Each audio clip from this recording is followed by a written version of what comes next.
Supreme court కీలకమైన వ్యాఖ్యలు చేసింది.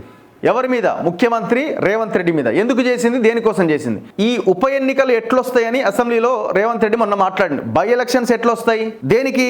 ఇప్పుడు ఈ 10 మంది ఎమ్మెల్యేలు బురదలో బొరలాడే ఉన్నాయిగా పందులు, సేమ్ యాజ్. ఎందుకంటే వాళ్ళు ప్రజల తీర్పును అవమానించినప్పుడు మనం పందులు అనడంలో తప్పులేదు, ఎటువంటి తప్పులేదు. పార్టీ ఎవడు మారినా, సర్పంచ్ దగ్గర నుంచి పై స్థాయి వరకు, ఎంపీ స్థాయి వరకు, ఎవడు ఒక పార్టీలో గెలిచి ఇంకొక పార్టీలోకి మారితే వాడు బురదలో బొరలాడే పందితో సమానం. పందానికి దానికి ఒక ఇది ఉంటుందేమో కానీ అంతకంటే ఘోరం ఇంకేమైనా వాడొచ్చు, ఇంకా పదాలు ఏమైనా ఉంటే. సో ఈ వీళ్ళ విషయంలో బయట చర్చ జరుగుతున్నది, బై ఎలక్షన్స్ వస్తాయని.